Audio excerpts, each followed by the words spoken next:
Click the link in the description for your free AMSOIL catalog.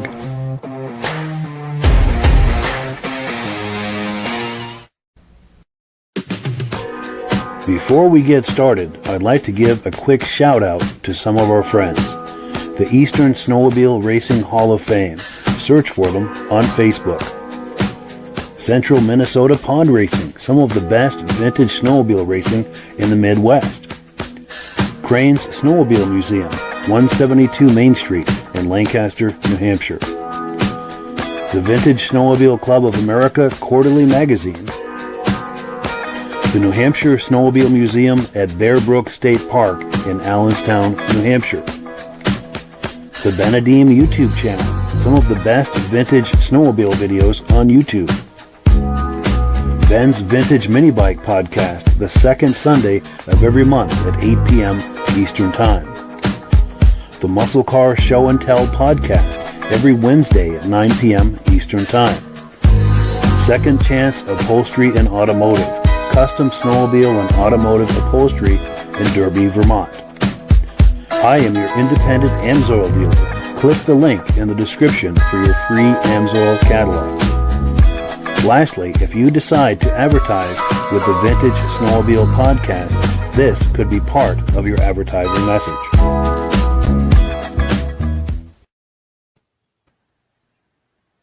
Well, good evening and welcome to the podcast. I'm really glad you're here.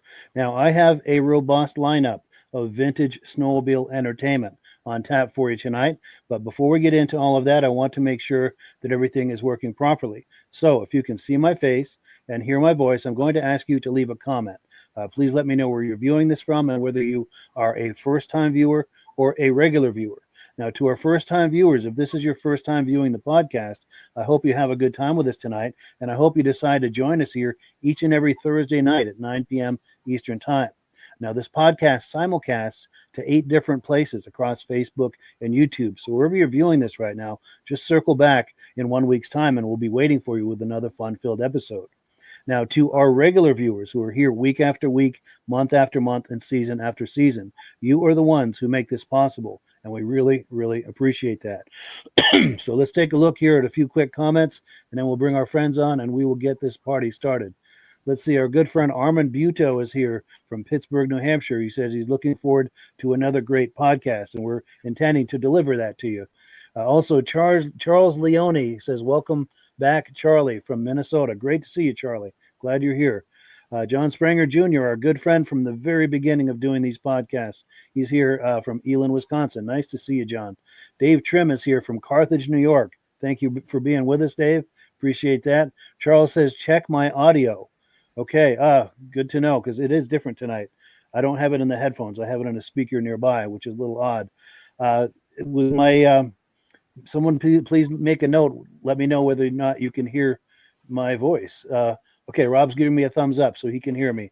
Okay, so at least we've got audio, but I'm glad you're mentioning that. Mike Whiteside says, good evening, everyone.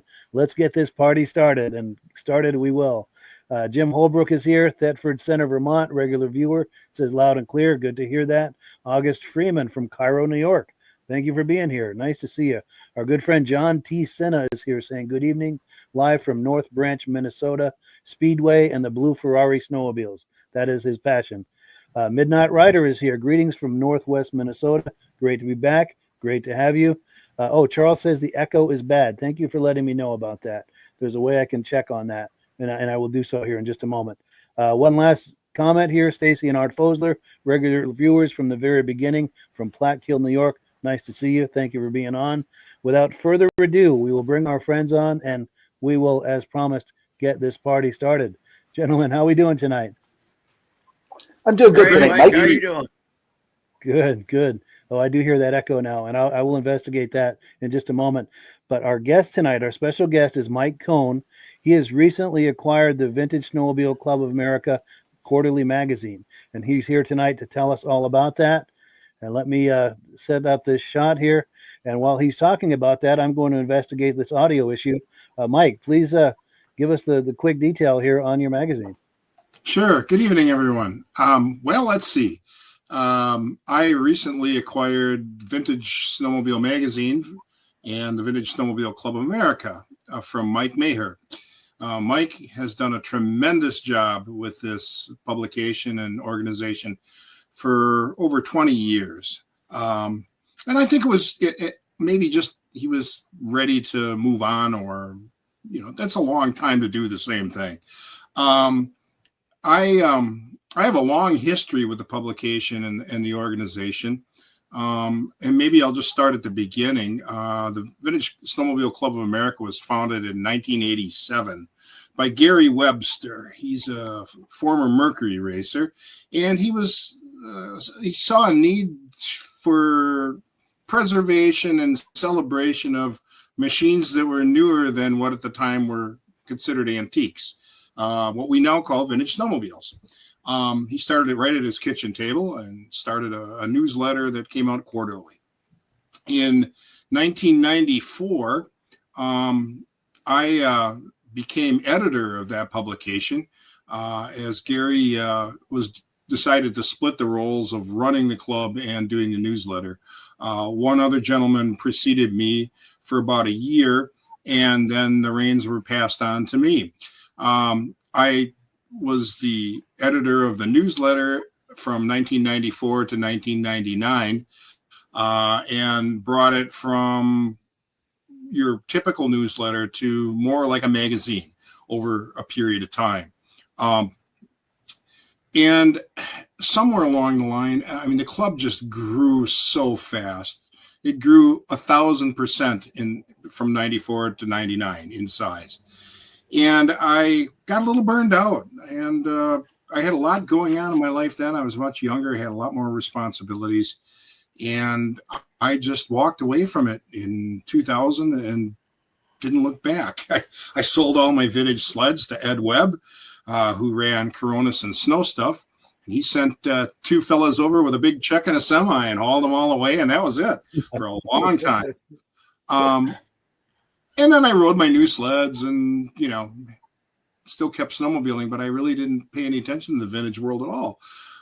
Then about 5 years ago, I got an itch to get a Mercury lead sled again, which is what I drove when I was a kid. Those big, enormous twin headlight, heavy things. I love them. And I got another one. And from there, it just kind of went back downhill again. And I rejoined the VSCA. And then I thought, hey, I like to write. So I asked Mike Kohn, I said, hey, would you mind if I submitted some articles? And he said, sure. That'd be great. So I started sending a few articles in, and then that led to me getting my regular column 20-1 back into the magazine. And then Mike was advertising for someone to do layout because his layout person was going to leave for other opportunities. And I said, heck, I can do that. So I became editor in 2023 and layout person.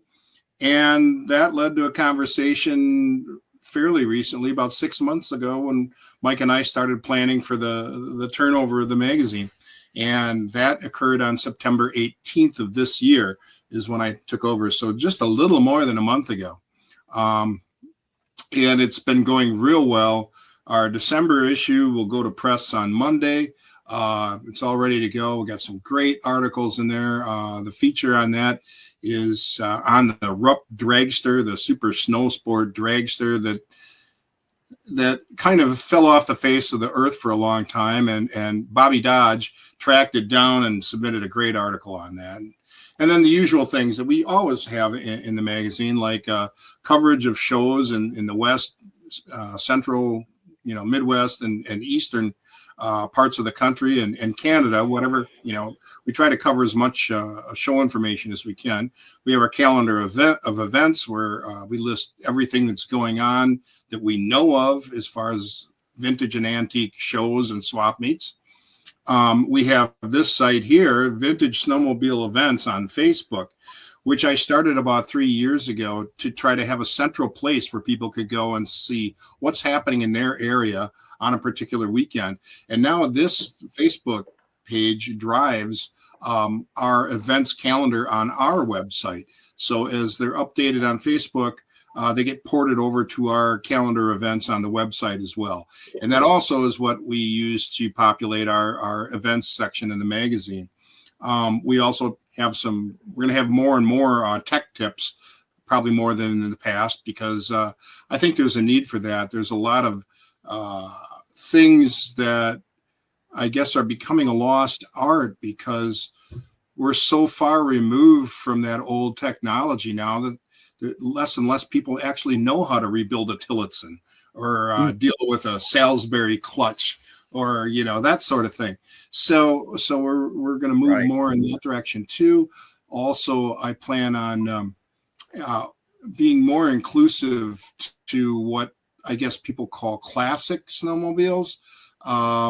Really, I don't care what people call them. I like them all, whether they're, antiques or stuff from the 60s or older, all the way up to, new ones and everything in between.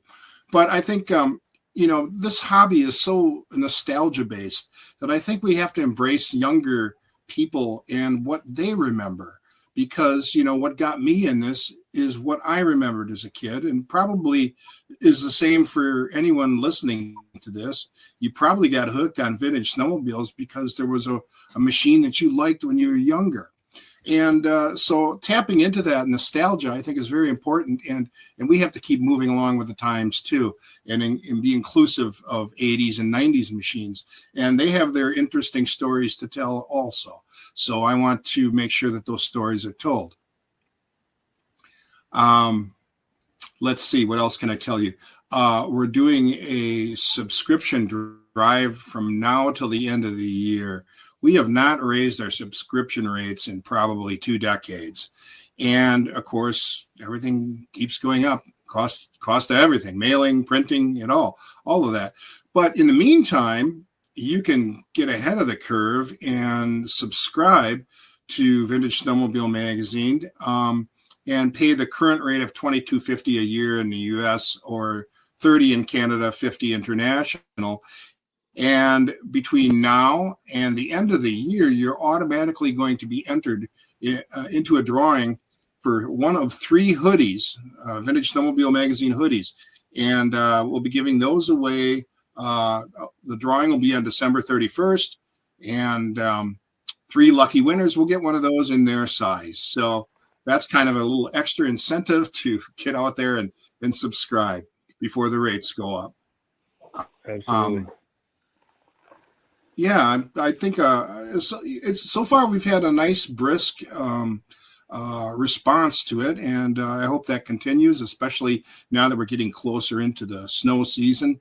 A lot of shows coming up, a ton of them in December, a lot more than I recall from previous years. So I think it's getting to be a more and more of a popular thing to do. And another thing I'm noticing is, it's kind of a unique perspective in that I was out of it for 20 years and then coming back again. I mean, the hobby is so much bigger now than it was back in the 90s.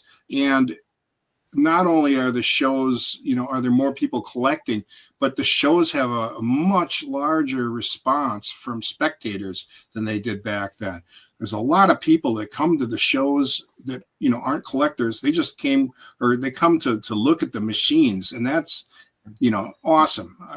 They're becoming, very popular attraction, like car shows are, really. Yeah. So it's really a neat thing to be part of. Yeah, I find that too. Northern Vermont and New Hampshire, at least, there's more and more vintage shows, and they're better and better attended every year. We're definitely on a positive curve with that. Yeah, and Mike hit up on maybe bringing in some of the 90 vintage sleds. Well, let's face it, guys, that's 30 years old. Yeah, it's true. Oh, yeah. Yeah, I was thinking about that. Really vintage. It's crazy to think of it that way, but I mean, you look back at the 90s, gee, was it 30 years ago? Unreal. And Mike, you talked about how people don't know how to fix them. When I was a kid, my dad had 1969 Skidoos and all that. He took the seat off and put a box underneath because you needed that many tools. Go for a ride for a day. Yeah. And what my dad used to do for a ride on a Saturday, me and my buddies do that in less than an hour now. Yeah. Oh yeah, yeah. I That's mean, I cool. remember my parents riding when I was small, and eventually, about 74 or so, we moved to our what was our cottage. We moved there full time, and for some reason, that seemed to trigger them not riding anymore. So the snowmobiles kind of fell into my lap, and when they'd break down, I'd say, Dad, the Merc broke down or the Skidoo broke down. He'd be like, well, you better learn how to fix it. So Yeah. that's how I got into it. Yeah. And I don't know about your vintage snowmobile events down there, but the ones up here, they all have like a run. So you show in the morning and it's a run. So you take off 8 o'clock, and for $20, that gives you your insurance and your trail pass for the day. So all the vintage people go for a run through the woods, come back, maybe 20 miles, and not that far. And then they have a show and shine and a barbecue. So where else can you take your machine out for a ride? Like no one's going up here. It's $200 for a trail permit. You're not going to buy a trail permit, take your vintage out, but at these events, they make it available. In New Hampshire, the state allows all vintage sleds to join in a vintage ride without being registered for that day. That's great. You can ride in a vintage ride-in. That's a great idea. And not have to be registered. So in Wisconsin, we're lucky because we have a great program with the DNR that they instituted a few years back, in that you can register a snowmobile that's 30 years old or older for $20 the first time, and then $5 renewal, and the period lasts for 3 years. And if you're riding one of those and you have the antique, what they call an antique pass, you don't have to buy a trail pass either. So, if you're going to go out and ride a 1972 whatever, you're probably not going to put 150 miles on it or something like you would a modern sled, and they recognize that, which is nice, and that really is the case. I mean, I take my Merc out for I rarely take mine out for more than about 10-mile romp because I don't want to walk any further. Yeah, that's true. Oh no, yeah. I get in on the ground floor with mine. It was $50 forever. They sent me a tin plate, which I have on my machine. They have since taken that away. I think you have to buy it every year now. But when I got mine, I think it was you paid $50 and it was good forever. So I'm kind of grandfathered into that. So I kind of lucked out. But yeah.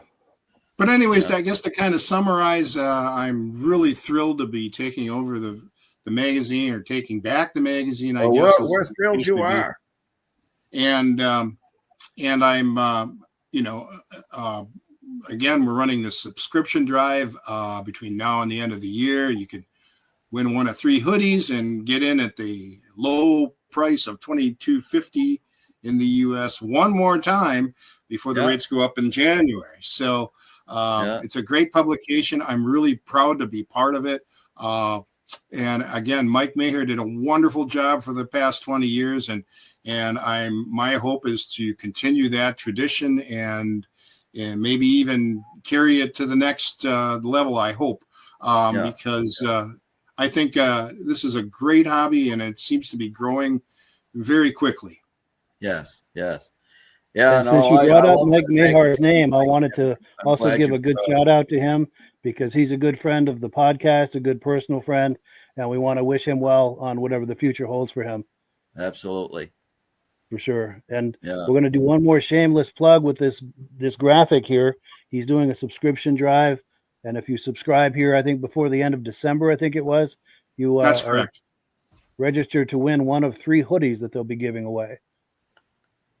And then I'll put that banner up one more time, that graphic up. And then also Mike sent me a couple of graphics of some of the older magazines. This is from the early days. Oh, very cool. Yeah, the one on the left is the very first issue I did as editor in 1994. The one on the right, that front picture there, is the very first show at Waconia in 1995. Wow. That's cool. That is cool. And then we've got this too. These are some earlier issues, it looks like. Kind of shows how I've how it progressed while I was working on it. How we changed the logo and the cover, and it got more and more like a magazine until finally we were in color. Yeah. Very nice. Yeah, that's very nice. And I got to say, too, this magazine comes on heavy, thick, high-quality paper stock. So it's like a nice, heavy, glossy magazine. It's top quality, and it's considered the reference for this hobby, the vintage snowmobile hobby. And while we were talking, we had a whole lot of comments coming in, and we've still got some coming in. I've been popping them on the screen here. Danny Carruthers is saying hello. Nice to see you. Kathleen Combs and Barry Haney from Bridgewater, Mass. Very cool. Well, let's switch screens here. Mike, if you'll stay with us for the podcast, we're going to switch gears and look at some video clips after we do AMSOIL, but we'd love it if you could view video clips and react to them with us. Sounds great. Good deal. Good deal. So, Rob, if you are ready, we're going to put you full screen, and Rob is going to talk to us about AMSOIL. Can I just stay half screen? Okay, we talked a number of times about our Interceptor oil, our Dominator oil, the 100-to-1, doesn't matter if it's a 50, 32, or whatever it is. AMSOIL runs 100-to-1. Last week, we talked about the importance before you get your machine out, about putting quick thawed in it. Helps dissolve the ethanol and all that. And hopefully, before you put it away, you use the stabilizer. Because gas nowadays isn't as good as it is. It's not good at all. So the main product we're going to talk to about chain case oil. Everybody says chain case oil is the same. No, they're all different. I've seen people before lift the back end of the machine up and start revving it because their rubber track is frozen in the snow. Rubber track doesn't freeze in snow. Does your car tires freeze in snow? It doesn't. It's the oil in the chain case. After 10 below zero, it turns to honey. This stuff pours at 50 below zero. So it doesn't matter if it's 30, 40, or 50 below. This stuff still pours out of the bottle. So when you start your engine and your clutch starts opening up, your track's going to start turning. If the oil in there is thick like honey, it's going to start wearing your belt until it warms up. And the only way it warms up is parts rubbing together, builds up friction, which is wear and tear. So by having your chain case last longer, put a synthetic oil in it. One of these bottles does a chain case, and I think it's about $15. Now, Medc has a thing on there where you can sign up as a preferred customer, or you can get a catalog, tell you all about the products, or you can sign up as a preferred customer, save 25% on everything. Like if you buy the gallon container, 4 of them in a box, you save $50. So for $10, you can become a preferred customer, get the best possible price, and have it all shipped right to your door. So if you want to know more about it, click on the Mike site. Yes, link in the description. And in the interest of full disclosure, I'm signed up as an AMSOIL dealer under Rob. So when you order using my link and or my referral number, Rob and I both make a commission, and the commissions are how we pay the bills here at the podcast. So we thank all of the people who've been ordering AMSOIL from us, and we thank anyone who's considering doing that. We really and hopefully soon Mitch will join our club with the AMSOIL shirt on. Yes, absolutely. Right, yeah. That is a great shirt, isn't it, Mike? That's high quality. I run Dominator. That is a high quality shirt, isn't it? Yeah. That is a nice shirt. Yeah. Thanks to Rob. Yeah. Mike and I both got one. Yeah. Great. Yeah. A couple of years ago, Rob sent us a couple of those, and we did a unboxing at Midge's house, and we did it right at the fun with that. Yeah, it was I'd like to play that clip sometime on a future episode. We should, yeah. We like to treat our customers good. Oh, for sure. Yeah. Oh, and we've got some comments coming in here. I wanted to look at these before we move on. Stacy and Art Fosler are saying, "Hey, Midge, got my 78 TX 440 fired up and ready for the season." Awesome. Excellent. That is cool. And I guess there's a duplicate there. Then we've got Bob Barlone, or Bob Baraloni, possibly, if that's Italian, saying hello from Phoenix, Arizona.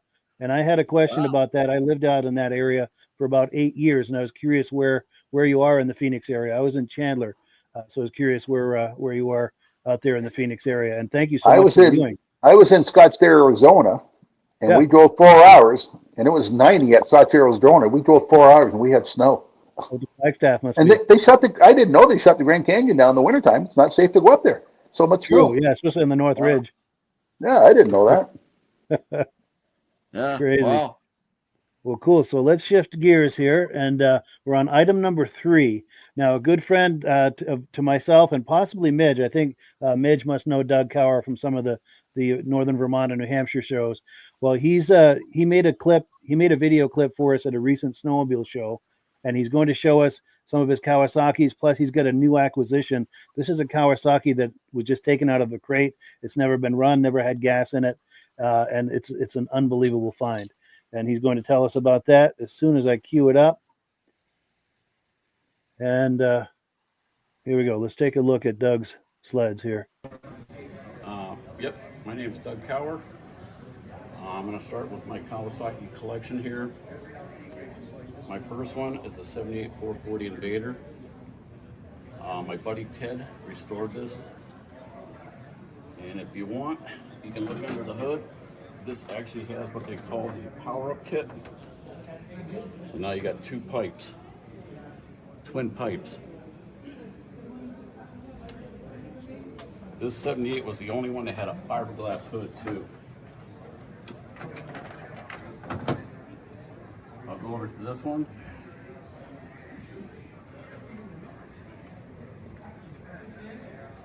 Now this here, this is my new acquisition. This came from Wisconsin, the Snow Museum. Kawasaki donated this sled back in 2011 to them. I was out there last year, picked it, I gave them, say, hey, you sell it, here's my name, number, call me up. All original, never touched. This one here, this is like my favorite sled, 1980, Kawasaki LTD 4 and 6. This also had like twin pipes, the only year they did this. Everything was black under here, cylinders, clutching, dual pipes. They laid down this radiator. It's the only difference from any other Invader. Go over to my 82. Same thing, my buddy Ted restored this one. I helped him out with this one more than the other one. And these read in kilometers instead of miles per hour. And it's electric start, so you could the key on and you could crank this over. This has like 4,300 kilometers, so it's probably like a hair over 2,000 original miles. Came from my buddy out in Michigan. Ted bought it for like about $1,500. He's probably got over 7-8 grand in this, and he gave me a good price for it. So this is basically my collection now. Where's the one with 2 spark plugs? Yep. Okay. Very nice, Doug. Yeah. Beautiful. So yes, thank you so much to our good friend Doug Cower for this footage. We really appreciate that. And we encourage our viewers to please take footage either of your sleds at home or at shows, or if you're walking around at a vintage snowmobile show, please take some footage for us or images, and we'd love to share that on the podcast here for everyone to enjoy, because our goal with this podcast is to kind of be a mirror held up to this hobby, and we can all see what people are doing all over the US and Canada at snowmobile shows, races, events, things like that. But yeah, reactions to that, Mike. What were your thoughts looking at this? Some really nice Kawasaki's. The red or maroon one, I've only seen one other one of those. A gentleman in Wisconsin has one. They have to be pretty rare. Nice. Yeah, Right. I think Kawasaki, they were some of the best styling sleds going back then. They had the style. I would boy. agree with that. I would agree with that. They were fast too. They were They were built, fast. Yeah. Yep. And remember the tournament of champions that they had with like a dozen of the same Kawasaki, and they would have the top snowmobile racers compete against Bobby Donahue and and they would compete against one another on the exact same type Kawasaki's, the same engine and everything set up the same. It was like what's that one that they did with the Camaros there? the IROC series. IROC series. They're very similar to the IROC series. And You know why they can't? You know why they canned the Kawasaki series? Most of the Why? guys driving them didn't know how to drive them. They kept smashing them all up. Yeah. Oh, gee. But it was a fun series. They did it at Belcourt, Quebec. They did it at Eagle River. They did it at all the big tracks. Yeah. Yeah. No, it Right. was, and our own Claude Hebert, who's in the Eastern Snowmobile Racing Hall of Fame now, was the guy that had that whole thing up. Yes. Came Nice. from Colbert, New Hampshire. Nice. In fact, we had him on the podcast last winter he told the whole backstory on that, as Yeah. well as his adventures and misadventures at Motoski and Yeah. Kawasaki. And yeah, I think at one Yeah. point he was the marketing director for Kawasaki. Yeah. Yeah. Yeah. He was up there. Yeah. Yes. And he still lives in Michigan. Yes. Yeah. Yeah. In fact, I got an email from him just the other day. He's in California right now. Oh, is he? Yeah. Yeah. Yeah. I don't think to live. I think he must be on vacation. Yeah. Yeah. But let me look at a few comments here before we move on. Just trying to find my place here. Oh, okay, here we go. Our good friend Eric at the Benedim YouTube channel, which this podcast, it's one of the places this podcast is simulcast to. He's in the house tonight saying top-notch collection for sure. Appreciate that. Also, our good friend Rich Shad saying good evening. Nice to see you. Mike Whiteside says Kawasaki's baby. Beautiful collection. Beautiful. Yeah. Very cool. And then Charles Leanne says something about a charity auction of his 1970 Nordic, bought it new in 69, sponsored by Nutter's Speed Shop, to be auctioned off at the annual ride-in at the end of January, and a 2001 Polaris 550 is to be raffled off as well. Charles, if you send me information on that, be happy to promote that on an upcoming podcast. Be happy to help you get the word out on that. Yeah. And thank you for telling us about that. Also, Dave Lowry, a good friend, saying 2 spark plugs per cylinder. Yes, that LTD, that gray one, has 2 plugs per cylinder. Let me see if I can get in close on that because it did show it. Oh, wait, I'm going the wrong direction here. Okay, yes, I think that's the LTD. Yes, that's the one with the 2 plugs per cylinder. And it's liquid cooled, and I've seen that at many shows in northern Vermont and New Hampshire. Yeah, all of those are spectacular sleds. He had those at and- Cranes, I think, one year. Yes, he's had those at Cranes a few times. Absolutely. Yeah. And then our good friend Ben from Vintage Mini Bike Lovers, he does a vintage mini bike podcast that we collaborate on these channels. He's saying, I've had occasion to see some of Doug's collection in person, and it's top notch. Absolutely. Absolutely. And our good friend Armin Buto from Pittsburg, New Hampshire, says he had one of the Tournament of Champions sleds, I believe. Wow. Very cool. Cool. So let me pull this away. And we're going to move on. Let me get where I need to be here. Okay, so next item is, okay, we're going to look at some footage from the Goffstown Snowmobile Show in previous years. And the thing we have to say about the Goffstown Snowmobile Show is it's happening this Saturday in Goffstown, New Hampshire on the 25th of the month. So if you're in central New Hampshire, this is not far from Concord and Manchester. This is definitely a show worth checking out. And at the end of this clip, it's only about a minute and a half long. There's something else we're going to talk about as well. And I'll wait till we get to it to bring it up. But let's take a look. This is from our good friend, Bud Gordon. And it's taken a moment for the video clip to load, which happens sometimes. But yes, Bud Gordon is a good friend of mine, a good friend of all of ours, actually. He's one of the most active promoters of events in the Northeast. And he's also associated with New Hampshire Snowmobile Museum, which we'll be talking about in a moment. Here we go.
Okay, so we're ending on this note. Before we go into this, though, I just encourage people, if you're in central New Hampshire, please visit the Goffstown Snowmobile Show this coming Saturday. And more importantly, though, the New Hampshire Snowmobile Museum. This is a fundraising drive to help save the New Hampshire Snowmobile Museum. They've got, I think, close to 100 snowmobiles in the museum. It's in a building at Bear Brook State Park, and apparently that building is compromised, and they need to have everything out of there before snow falls. So there's some pressure here, and I know this podcast is doing everything it can to help with this cause, and I know Mike Kohn with the Vintage Snowmobile magazine is doing the same. And also we're going to have Bud Gordon on here next week. We're going to spend the entire episode talking about the museum and this cause. So please donate generously. I'm going to have contact information here. Will come up just a second. There it is. So yeah, while we've got this contact information on the screen, Mike, is there anything you'd like to add to this? Because I know you're as active as I am in trying to help promote this cause. Yeah, I'm in this upcoming issue of the magazine. There's coverage of a swap meet they recently held within the last few weeks as part of their fundraising too. And I have a full page ad in the December issue on, how to donate. They also have, I forgot what those things, QR code. I think that's what you call that little square thing, all the squiggly. Yeah. And there's one on there where you can, use that to donate as well. So they're working very hard to find a new location for the museum. The old building was built during the Depression by the CCC. And, at the age that it is now, I think it's rotting timbers and things like that. It's just been condemned. So I guess it's too far gone to repair. So that's the plight that they're in. So if you can help them out, $5, $500, whatever you can afford. It's for a good cause. And, museums like this preserve the history of this sport that we all love. Yes, absolutely. And this museum these are friends of all of ours. Midge and I are good friends with Bud Gordon, as well as the rest of the people at the museum. And they've been on the podcast many times, and we want it's about supporting snowmobiling, but it's also about supporting friends. And please, whatever you can donate, whether large or small, the donation is greatly appreciated, and it's going to a wonderful cause. And Midge and Rob, anything you wanted to add to this, or? Well, they have some of the they have the oldest skidoo that came to America at this museum. The original skidoo that came into the United States is in that museum. Plus, they have a Lombard log hauler, and they got some really nice sleds there, and they have to have a place to put those things. They got to get it out of that dilapidated barn they're in. So any donation, like it says, whether it's $5, $500, $5,000, probably a lot of people won't come up with the $5,000, but any amount would help.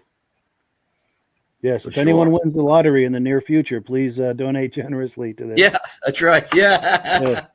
Yeah, sure. For sure. And Rob, anything to add to this?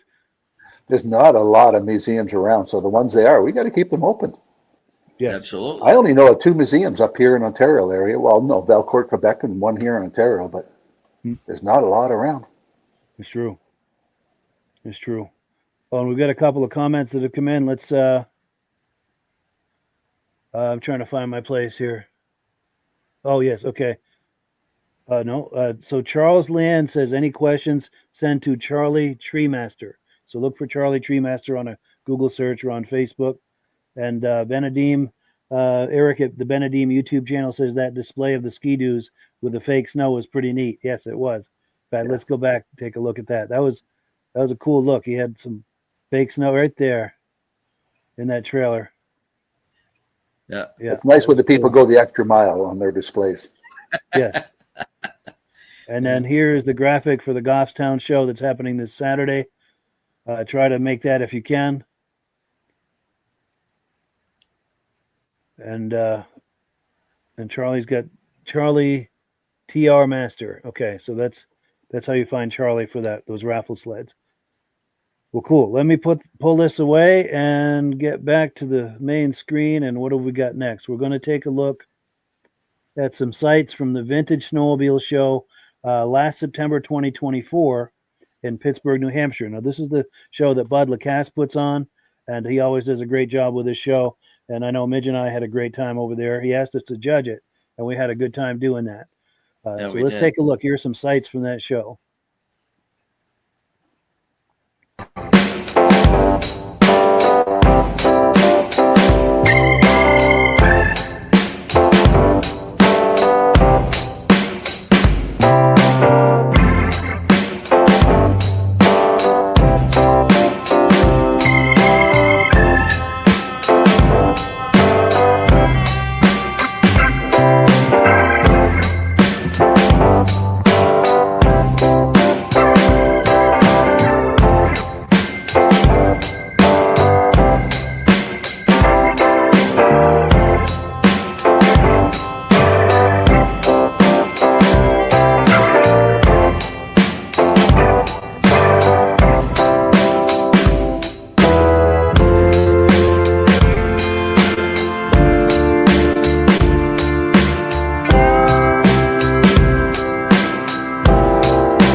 So yeah, good times being had at the Pittsburg, New Hampshire Vintage Snowmobile Show, September 2024.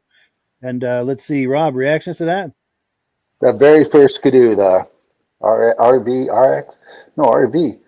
250, right there. Yeah. 340, that one is. Yeah, I can remember going to races, and there'd be 10 of them out the track at a time. One Arctic Cat, one Yamaha, but those things outnumbered everybody else.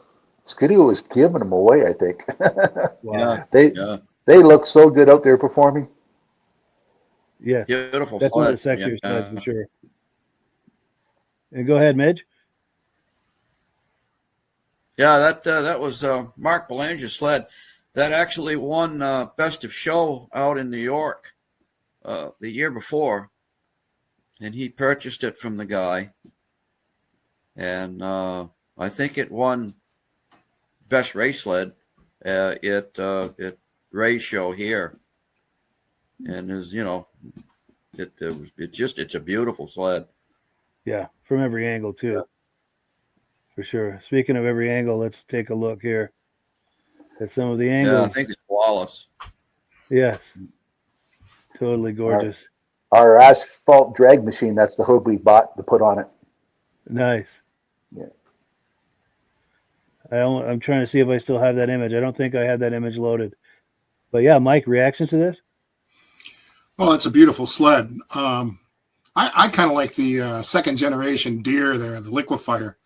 I always thought those were pretty sharp looking. I mean, yeah, they were. Especially for when, what do they come out? I think it's 76. They were pretty cutting edge. Yeah. Nice machine. Yeah. Yeah, for sure. They took the Winnipeg to St. Paul away from Polaris, ski. didn't they? What's that? What's that? The Liquefier cleaned house at the Winnipeg to St. Paul.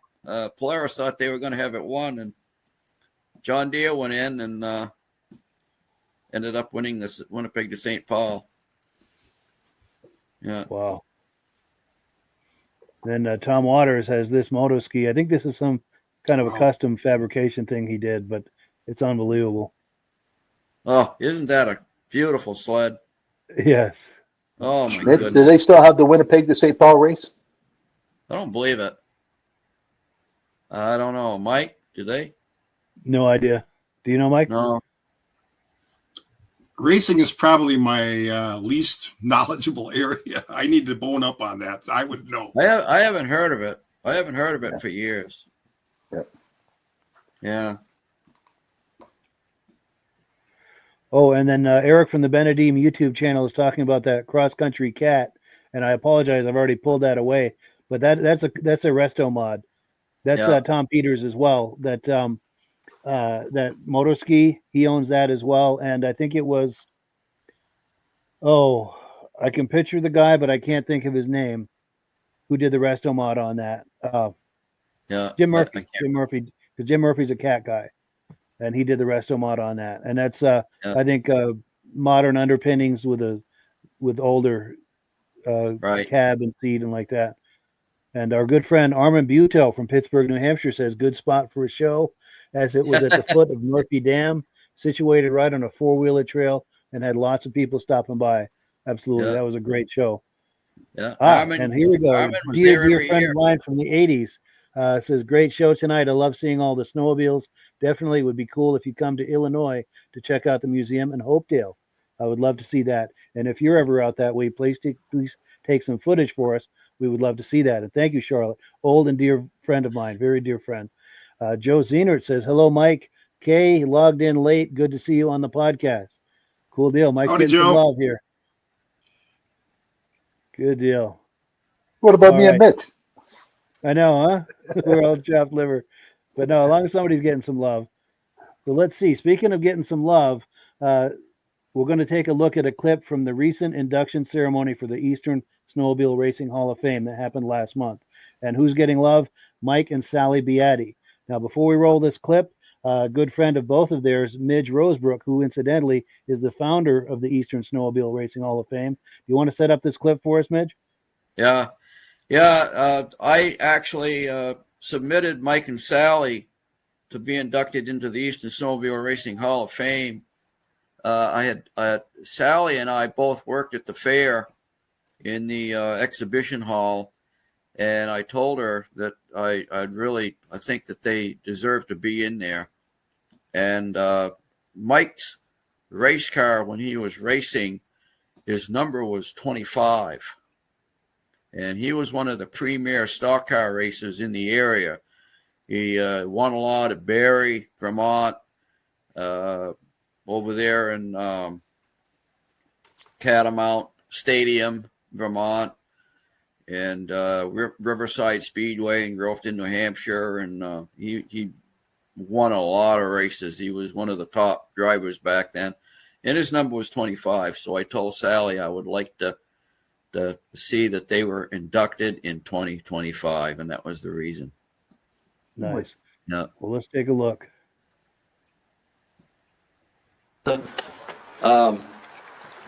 Thank you, Melissa, for stepping in and doing these Hall of Fame things every year.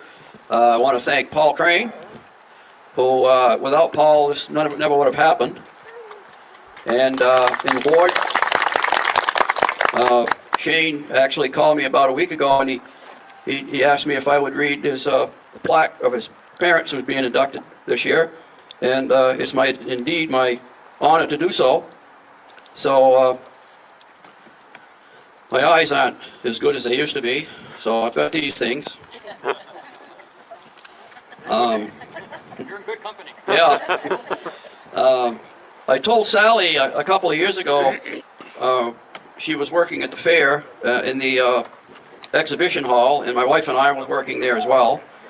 I told her that my intent was to see that her and Mike would be inducted into the Hall of Fame. And I said that we're going to do it in 2025. Now, does anybody here remember when Mike Beattie was one of the premier stock car drivers of his era? in New England. Anybody remember that? His number of his stock car was 25.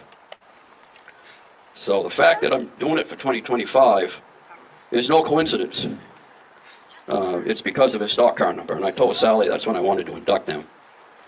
Sally actually was the one that painted 25 on his stock car years ago, and later on they stepped to the plate and bought Riverside Speedway and turned it into a world-class quarter-mile short track speedway. So I'm going to read this, if I can get through it. Mike and Sally Beattie, inducted into the Eastern Snowmobile Racing Hall of Fame as promoters, 2025. In 1962, when Mike was an 18-year-old mechanic at Timberland Machines Incorporated, he and Bob Clark would sneak back after hours to uncrate a new Skidoo, take it for a ride, then clean it off and put it back in the crate. This was the beginning of a lifelong involvement with a snowmobile. Now, they worked for Bob Bottoms. He was their boss at the time, and of course he became president of Timberland Machines later. And Bob Bottoms was a very shrewd businessman.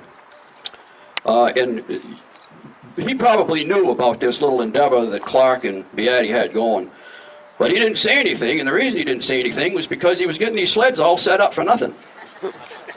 So, in August of 1964, both Mike and his wife Sally, along with about 40 others, attended a meeting to vote on and eventually pass what would become the oldest snowmobile club in America, the Lancaster Snowdrifters. Mike soon became heavily involved with the Lancaster Grand Prix, and Sally was right by his side. As Mike was a multi-time race chairman, Sally was always there behind the scenes, working the driver's admission booth or as a lap counter during racing, or working the food concession, etc. They were a team. Absolutely a team. The Beatties sold Scarules from 1967 to 1970 until the distributor failed to keep their promise of Mike getting the first 1971 factory race sled received from the factory. Actually, I think it went to a bigger dealer with a little extra money involved, as I remember at the time. Beattie was then rehired by Timberland Machines Incorporated to work as the chief mechanic of Big T Racing. Through his experience in stock car racing and the use of racing fuel, Mike was one of the first to develop a Tillotson carburetor that could run on methanol alcohol fuel, boosting the horsepower to their Rotex engines well beyond the factory's own dyno tests. Bombardier immediately had Mike, along with Bob Fortin, drive to Valcourt, Quebec to teach this at their race school. During the years after the Grand Prix ended in 1977, Mike and Sally worked tirelessly promoting the Snowdrifters. While Mike helped maintain the oldest snowmobile trails in New England, Sally was secretary and treasurer. Sally stayed involved with the club for many years after Mike's passing in 2012. Just before Mike's death, his son Shane asked what he thought of having a 2014 50th Grand Prix reunion. Mike said, "We did it once, we can do it again." Mike had it in his mind that he was going to help. On February 1st, 2014, Chairman Shane Beattie led the first group of race sleds onto the beautiful 1/3 mile ice oval for the 50th Grand Prix reunion. Sally was also there every day working. In 2016, Mike and Sally Beattie were honored with the Grand Prix Pioneer Award for their contributions to the sport of snowmobile racing. This is a great honor and for me to do this. And Sally Beattie and Shane, would you please come up here?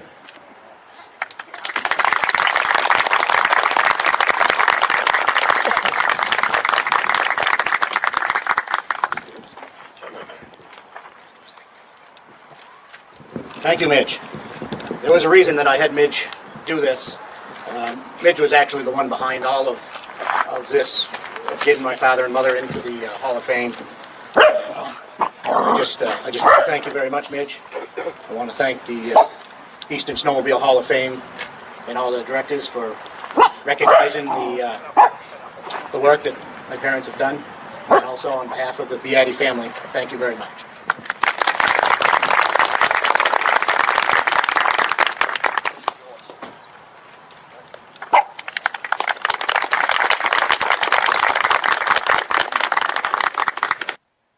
So there we have it. The Beatties inducted into the Eastern Snowmobile Racing Hall of Fame 2025.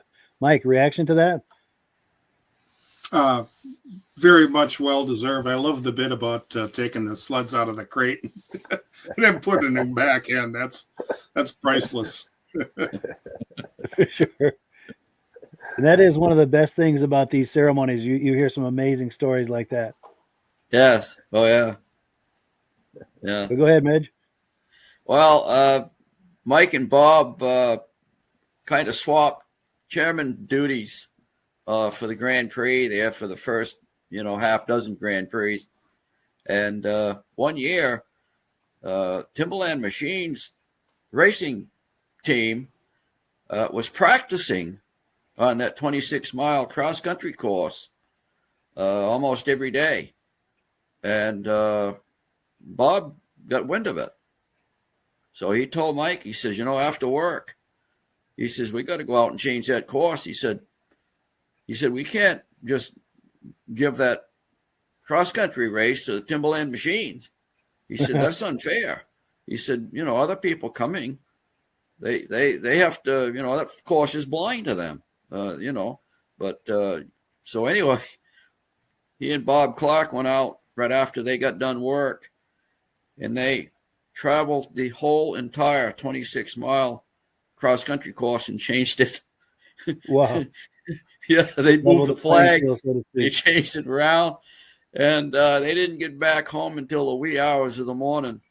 I could just imagine the look on the Timberland guy's face when they, got on that course and expected to be there when it was really over here. Where they used to zig, now they have to zag. Yeah. Wow. So yeah, that's one of the little stories that happened back then. So yes. And Rob? It's great doing announcing there. I don't know how people get up and speak in front of people like that. I'm not good at it, but I like the stories that go along with it. That's what makes the history of the snowmobile. These stories about people taking their boss's machines out for a ride. For sure. Yeah. And before we close this segment, I want to find just the right shot here, because if I can do this, all right, here we go. Here's a who's who of the vintage of people in the vintage snowmobile racing community, and also some good friends of ours. So on the left there with the hat with the red brim, blue hat, red brim, that's our good friend Russ Swenton. He's the historian for the Eastern Snowmobile Racing Hall of Fame. And then the guy with the microphone, I can't think of his name. Anybody know who he is? Most famous person on this show. Yes, that's our good friend Midge, who's the founder of the Eastern Snowmobile Racing Hall of Fame. And then just to his right is our good friend Paul Crane, Crane Snowmobile Museum, also the first American to ride a Ski-Doo snowmobile in the U.S. or Canada. And then the host of the event is the woman with the white jacket on. That's his daughter, Melissa. And then not to be forgotten is our good friend on the far right there with the blue overshirt. That's our good friend Ed Stab, one of the top promoters of vintage snowmobiling of all time. And Ed was inducted into the Hall of Fame as well. Yes, 2019 maybe, or 18? I think so, 18 or 19. Yeah. Yeah. And then as we pan across here, this is a who's who as well. We've got Tim Bender in the front there and Wayne Nicholson. Yeah, Tim Bender. And in the back, we've got Paul Lamontagne. Ron Hall, I think, is back there. Yeah. Who else have we got? Herbie Yancey's back there. Herbie Yancey. And Jeff Duflo. He raced. Yes, and the Poulin family. It's literally a who's who under that tent right there of Eastern racing. Jeff Duflo. Yes. Yeah. Yeah. Well, good. Well, let me pull this down. And of course, this induction ceremony happens at Crane's Snowmobile Museum. And my mentioning that is not a coincidence. It's a segue into our next segment. First Saturday of every February, Paul Crane does a vintage snowmobile show at the museum, 172 Main Street, Lancaster, New Hampshire. We're going to take a look at some sights and sounds from that event. And one thing I have to mention is there's an elderly gentleman named Walt Selly. He goes to all of these events. He likes not the vintage stuff, but the antique stuff. And he usually goes with 3 or 4 generations of his family there, and they all own and collect and restore sleds, and I've always wanted to catch up with him for an interview. And at the last crane show earlier this year, I managed to catch him for an interview. So we'll have a chance to look at that.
Memories you have of how you got into snowmobiling back in the earliest memories? My older brother bought a 67 Panther back years ago, and his brother-in-law bought a 68. So I had one about 69. That's the machine I had. And I came into the old ones of the 66 100, Model 100 that was missing the engine. I went down to see a friend in Chelsea and back through and kind of like what's that old red machine sitting there beside the road. So the man wasn't there, but I offered his wife $50 for it and loaded that in the truck. Wow. So that's how I got started, I guess. That's what started it? Yeah. Be nice to see those prices again, wouldn't it? Yeah. But go ahead, please continue. Yeah. My next youngest son was 13, I guess, at the time, and he's late 40s now. But we used to go out and pick up sleds to give them to us, Yeah. Early Panthers and different sleds. And so he pretty well stayed with it. He's got quite a collection now. Nice. And kind of stuck with it. Got 2 or 3 of my boys, my sons started doing it, my grandson. He's standing at the tallest guy here. Wow. So how many generations of your family are into snowmobiling now? 3, I guess. 3 generations. Yeah. That's wonderful. Yeah. We have a good time. Yes. We ride them. We don't just You use them? That's nice. look at them. We ride them. Nice. Yeah, and it's true. I've met up with the boys many times at vintage shows over the years, and they're always happy to talk up their sleds. And I've always wanted to spend a few minutes to you to hear where the story all started. Well, not a lot to that story, but Sure. I made the toe behind there. I made that out of scrap metal. Wow, yeah, that's amazing, that toe behind. And for the front circumference, I got an old Model T wheel with wooden spokes. Yeah. And circumference of the front, so that's what I leave a ½ inch bigger and pin it down around that forward wheel, and it's mainly made out of scrap metal. Bumper on the back is 68 Panther T, welded together. The handlebar is front of 63 Model 100 cat. And just parts and pieces put together. Wow, that's amazing. Yeah, that's cool to see that going by. It rides real good. Yeah. He's along now, so Pretty smooth ride? yeah, it's pretty good. Nice. Well, great. Anything else we haven't talked about, or anything else you wanted to say? Or? That's probably it. I don't know. Okay. Well, great. Well, I appreciate it, Walt. It was really good to meet you. Thank you. All right.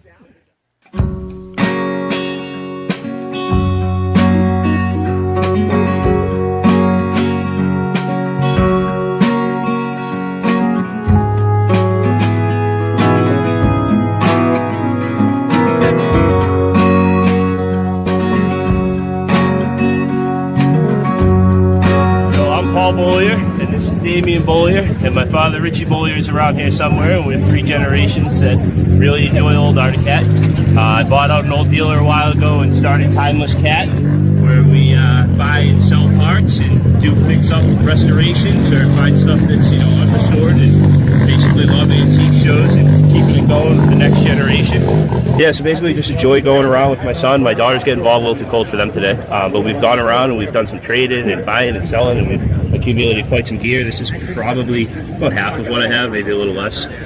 But yeah, it's been fun, and obviously bring it to the next generation. I say the highlight of their time is probably riding in the cat gun, right? When Pepe pulls you around in the sled, what do you think? Really cool? And just keeping this stuff alive. I mean, it's all older than me. Everything here, all the gear, all of it. So I love all this cat gear.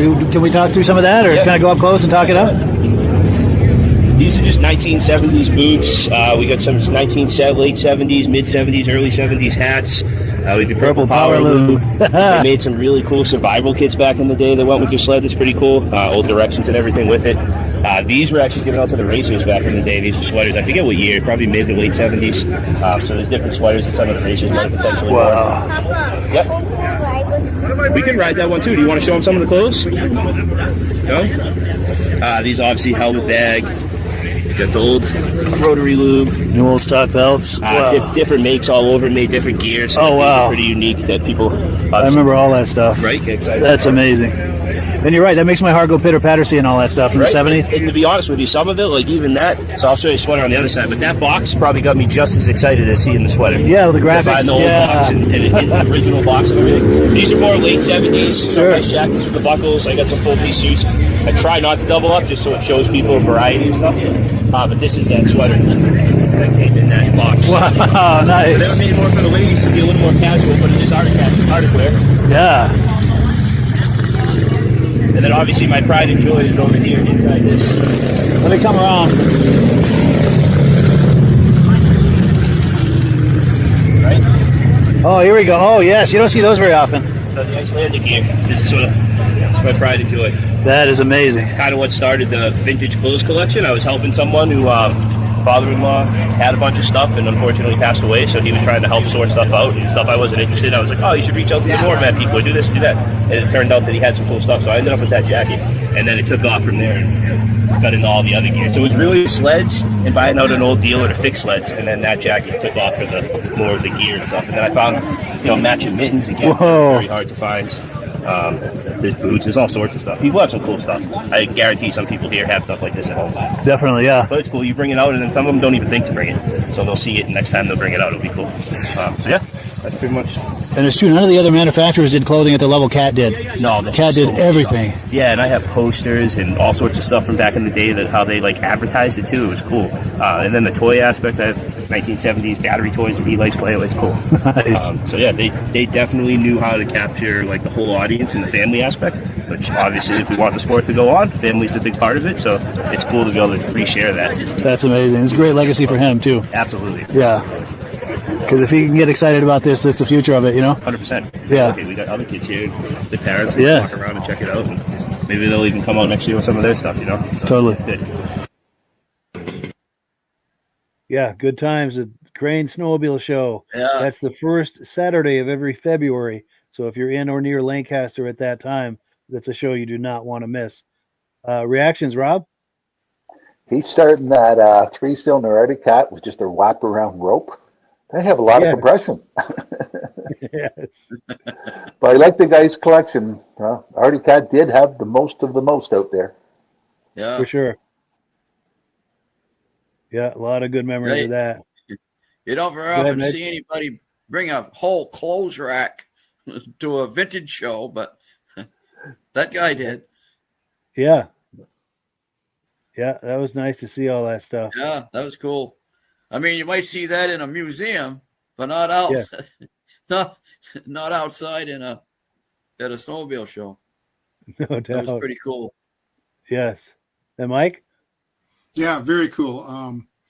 Getting to see more and more of the clothing collectors. It's kind of getting to be a thing, especially, with Arctic Cat.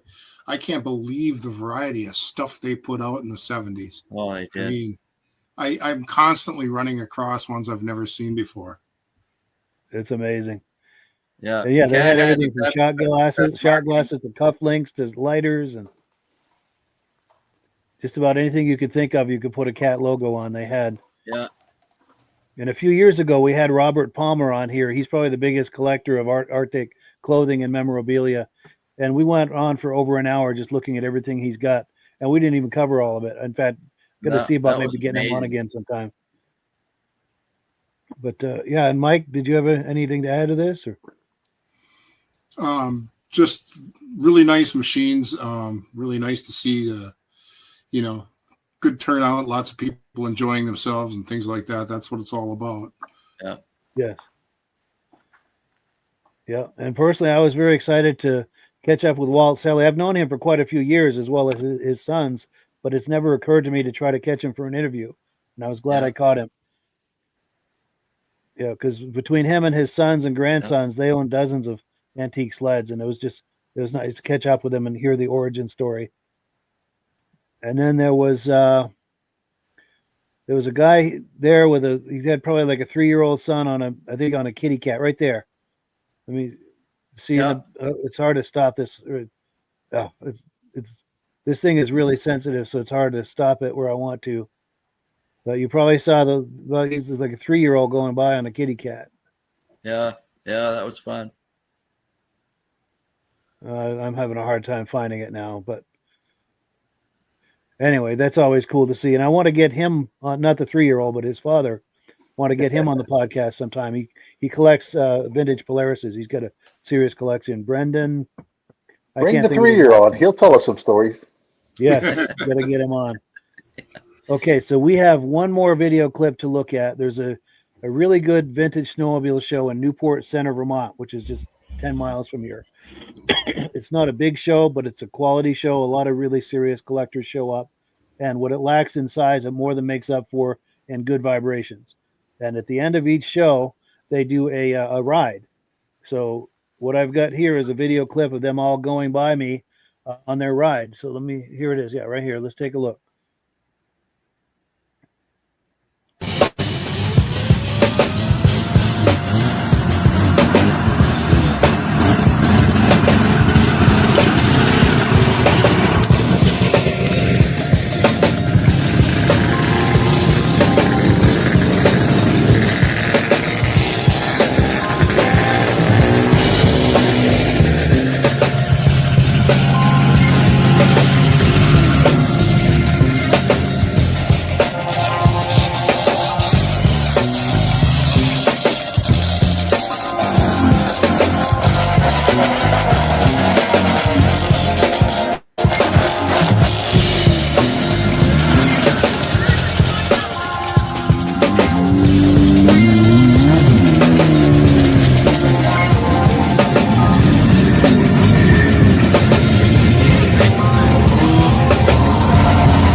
Yes, look at that.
So, yeah, that is the Newport Ctr, Vermont Vintage Snowmobile Show. That happens the last Saturday of January every year.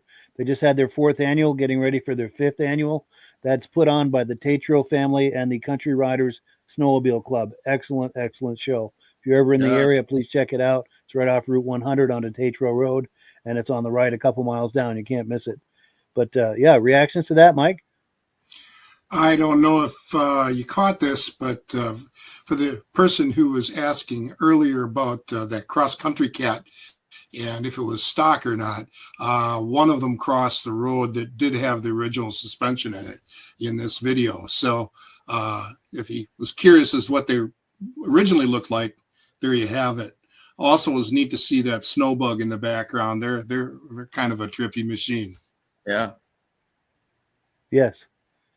Yeah, for sure. And if you look up Newport Ctr, Vermont Vintage Snowmobile Show 2025, there is some footage of that cross-country cat you're talking about that crossed the road. We do take a closer look at that. Glad you caught that, by the way. And Midge?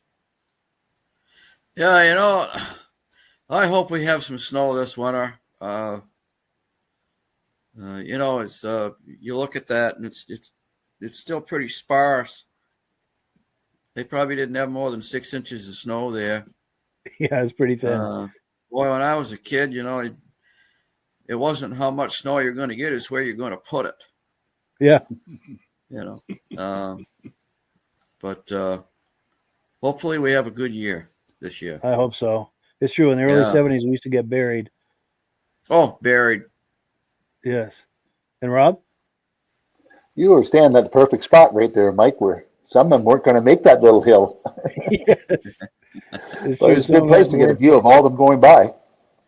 Yeah. I'd like it when the people take their machines out for a ride instead of just having them in a museum. Get them out, watch people driving by, and I'm surprised there was only one guy seen had a helmet on. Yes. Yeah. And there's one sled I got to show you. It's if I can stop on it. This thing's right there. That Yamaha. That's a modern Yamaha done up as a in the color scheme of I think an SRX from the late 70s. Oh, and cool. That's Larry Tatro's sled. He's the brother of the people who put this on, and that's got all kind of aftermarket go fast goodies on it. Close to 300 horsepower. It's a screamer of a sled, and it looks amazing too with those graphics in the late 70s. Pretty cool. Yeah. And you see all these John Deeres at this show. The Tatro family in the 70s owned a John Deere dealership on this property where they have this show. Cool. And that's a lot of the Tatros going by on those not modern cats, but like 90s cats, the F7s and stuff. Yeah. Yeah. And that's probably Robert Tatro. Yeah, that's Robert Tatro right there. It's his property. He and his wife put that on. Yeah. And his wife just happens to be close friends with my girlfriend. Just funny how it's a small world, Yeah, isn't it? Yeah. Pretty neat. Cool. So let me pull this away. We've got a few comments, and then we're going to close this show out.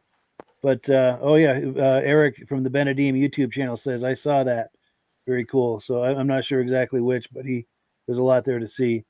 And people saying, great show. See you next week. And we appreciate everyone who's made comments here. We had some fresh faces in this comment section tonight, which was really nice to see. We thank our viewers so very much. Very well attended tonight. We appreciate that.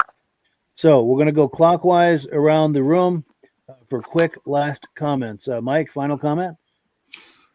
Just want to remind everyone that Saturday is Snowmobile Day. And a quick shout out to my friend Bryce McNeely and the New Lisbon Winter Wanderers, who are having a terrific show on Saturday in New Lisbon, Wisconsin. So any of you folks from Wisconsin and eastern Minnesota, you may want to check that out. Nice. And then we'll give one more shameless plug for your subscription drive. Sure. Great time for right before the end of December, and you get entered to possibly win one of 3 hoodies. So got that going for you, which is nice. Yes. And that's this magazine, the Vintage Snowmobile Club of America quarterly magazine, is the reference for this hobby. And Oh, I think we just lost Rob. I think because I think he was having a problem with his connection. But yeah, Midge, final comments? Yeah, that Vintage Snowmobile Club of America magazine is the best. I recommend it to anybody. I've had it for years. I read it from cover to cover every year, every issue. And if you have a vintage sled, use AMSOIL. Yes. I'm back. Definitely. Speaking of AMSOIL, Rob, yes, final comments, Rob. Good show. I like the variety of different snowmobiles we have on there, and the people that have the clothing and options stuff to go with their snowmobiles. It's just not a plain Jane show. Good job, Mike. Cool deal. Yes, and next week we've got Bud Gordon on here. He's going to talk about the fundraiser they're doing to save the New Hampshire Snowmobile Museum. It's currently at Bear Brook State Park, and they've got a building that's not in good shape, and everything has to be out of that building by the time the snow flies this winter.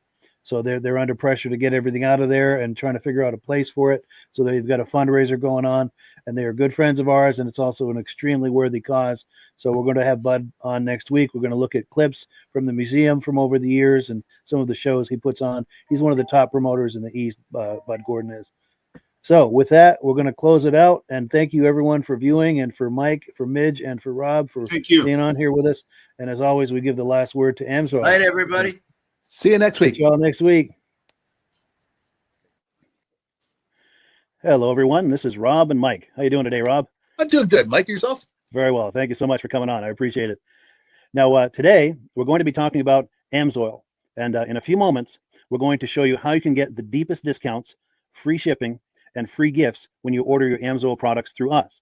But first, I'm going to ask Rob to give you a quick description of what AMSOIL is and why you should consider using AMSOIL products in your motorized vehicles.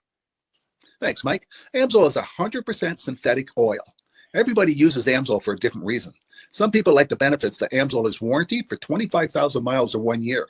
The reason we can do that is because AMSOIL doesn't oxidize. It doesn't form the usual carbons, gums, sludges like petroleum oils do. That's why we can keep it in the engines longer. Petroleum oils never do wear out. They oxidize themselves. That's why they have to be changed at 3,000 kilometers. And AMSOIL likes the benefit that you only have to change the oil once a year. That saves some money. Some of the people like the benefit of AMSOIL is it's a slipperier type lube. By having a slipperier type lube, it cuts down friction drag. By less friction and drag, engines run 20 to 50 degrees cooler, better gas mileage. Now, AMSOIL says 25% more protection than the industry requires is in the AMSOIL bottles. My average customer gets about 10% increase in gas mileage. That's a big savings. Yeah. And by cutting down friction and drag, for every 10 degrees you cut down the friction and drag, doubles the life of the engine. So by having the engine run cooler, it makes it last longer. Some people like the benefit of the range of the AMSOIL. AMSOIL's flash point is 425 degrees, and it pours at 50 below zero. Wow. If you ever try petroleum oil when it's 10 below, it turns to honey. And in the summertime, petroleum oil thins out, and once it thins out, that's when it starts breaking down. So AMSOIL is an all-season oil, can give you better gas mileage, longer engine life, less maintenance. It ends up being cheaper over a year's time running AMSOIL than it is petroleum oils. That's amazing. That's amazing. And AMSOIL is available for pretty much any motorized vehicle, anything from lawn equipment, cars, trucks, boats, ATVs, motorcycles, snowmobiles. Yep. And a lot of people phone me up and say, well, what's the benefit of our gear lube? Exactly what I told you about the engine oil. It pours in cold weather, it runs cooler, makes the equipment last longer. And they say, well, what's the benefit of the small engine? Same thing. Makes the engine run cooler, last longer, better performance. So it saves on all the applications that AMSOIL has available. Wonderful, wonderful. So yeah, let's talk now. Hopefully this has convinced people to think about maybe joining us in the AMSOIL experience. Let's talk about some of the discounts and free shipping and how that all happens. I'm going to pop a graphic on the screen. And yeah, by all means, if you want to talk people through how this preferred customer program works. AMSOIL has a number of different programs. One of our main ones is a catalog customer, where somebody can order directly out of our catalog. If they order out of the catalog, they order $100 worth, AMSOIL will ship it right to their house. But our best program is our preferred customer. For only $10 for 6 months, you become a preferred customer, you save 25% on all the product. You order $100 worth, they're going to give you free shipping. You don't have to order a whole case. You can mix and match. Say you want 4 bottles of small engine, 7 bottles of 5W30, and a couple of gear loops. You can mix and match. You can order 1 bottle at a time if you want. There's no minimums, no maximums. By being a preferred customer, you save over 25% on all the products you're going to buy. AMSOIL sends you extra gifts, $5 gift certificate on your birthday, $5 when you renew your account, and stuff like that. So it's a good way to save on some of the products you want to buy. For sure, for sure. Yeah, it's an incredible value, and this is the deepest level of discount that anyone can get when ordering AMSOIL. Is that correct? It is. It is. Wonderful, wonderful. So let's take people through the step-by-step experience of placing an AMSOIL order. Then that would include signing up for the preferred customer discount, or sorry, preferred customer program, so they can receive those deepest levels of discount. So let's go to the website. This is what the website's going to look like. These are some screenshots. Once you go to amsoil.com, there's a link in the description, or you can just type that into a browser, amsoil.com. This is the page you land on. At the upper corner of the page there, you see how I've circled in red. That is the link to click, the Join Now link. That will take you to the preferred customer program page, where you can take advantage of all these discounts and free shipping and everything that we've just been talking about. This is what that page looks like. In the lower right, you're going to click Join Now. This will pop up. You select the duration you'd like, whether it's 6 months or 12 months, and click Add to Cart. Now, once this pop-up goes away, you'll be back on the main page. And the upper left, you'll see where I've got that red arrow. It says Shop. Now you can start shopping for products, and on your very first order, you're going to get these discounts and the free shipping as long as it's over $100. You'll get all of these benefits right away. So once you click Shop, it's going to take you to the product page. There's different types of oils, lubricants, so on and so forth. For the benefit of this exercise we're doing now, I'm just going to click motor oil. It shows different types of motor oil. Let's click gasoline. Now this takes us to an item. It's their synthetic motor oil. And you can see the item there, and there's choices for different viscosities. But take a look at the price. Let's take a closer look. Let's zoom in. But if you've joined the preferred customer program first, you're going to automatically get the deepest levels of discount. That's what we're looking at here. You're saving $3.80 on that quart of oil. Instead of paying $16.29, you're now paying $12.49 for that quart of oil. That is the deepest level of discount you can possibly get. And then you just add the quantity that you'd like. You select any other items that you're thinking about, add them to the cart. And once you click Add to Cart for the final time, you're going to see this come up at the top of the screen. It's going to show your items and your the total that you're at so far. Pardon me. And then you just click View Cart in the upper right, and that'll take you to your cart. Take a close look here at the upper right. That blue box shows that you're getting free shipping. You're eligible for free shipping on this order because it's over $100. That little yellow box shows that you've got the preferred customer membership on your order. That gives you the deepest levels of discounts for the next 6 to 12 months. And then below that, you've got the items that have been selected. For the exercise here, I selected 9 quarts of the signature series, but that brings us up over $100 for the free shipping. We're saving $34.20. And if you're ready to finish, you click Checkout Now, and that takes you to this screen here. If you haven't signed up with an AMSOIL account at this point, just click in the lower right to create an account, create a new account. It's going to ask you for some basic information, name and those types of things. Now let's take a closer look. You'll see this gray shaded box. This is a very important box. This is going to ask you if someone has referred you to AMSOIL. And if so, please enter my name. My name is Mike Kohn. It's spelled right there on the screen for the correct spelling. And also the referral number, 304-555-94. That's how you make sure that Rob and I get credit for this. Now, in the interest of full disclosure, I have signed up for AMSOIL under Rob. So when you order using this referral number, Rob and I both benefit. So if you enjoy these podcasts that we're doing, this is a wonderful way to support the podcast, because when you order using this referral number, Rob and I both benefit, and the commissions I make go directly toward offsetting the cost of doing these podcasts. So I thank you in advance for that, for using my referral number. I very much appreciate it. And once you've done that, you just go into the next screen to enter your payment information, and you're done. Now, once you've placed your order that's over $100, and that order includes your AMSOIL preferred customer program, you are now eligible to get a free DVD from myself. Now, this is going to be either a muscle car DVD or a vintage snowmobile DVD. Use the email address on the screen, wkspodcasts@gmail.com. Send me an email. Let me know which DVD you would like me to send you, the muscle car or the vintage snowmobile DVD, and I'll get that right out to you. As you're typing in that email, in the subject line, be sure and type in capital letters, free DVD requests, so it stands out as I'm checking my email, and we'll get that right out to you. So I guess the last thing, Rob, that we wanted to talk about is if someone is considering AMSOIL as a business opportunity. Yes. If anybody has a retail or a commercial account and they would like to buy directly from AMSOIL, just send Mike a line. He'll show you how to set up, and you can buy directly from AMSOIL. But if you are interested in starting your own part-time business, a part-time business that can grow into a full-time income, Mike and I will show you the AMSOIL marketing plan. AMSOIL has a large selection of products that cover almost every application. So it doesn't matter if you're into snowmobile, boating, or ATVing, or hot rods. We have an oil for every application. It's a fun type business that I really enjoy doing. Where else can I go and have fun and make money doing it? And Mike and I are here to help you all the way along. If you need any help on how to promote or to find new accounts, we're here to help you. For sure. So when you sign up under that number, this 304-555-94, you're getting Rob and I as a team.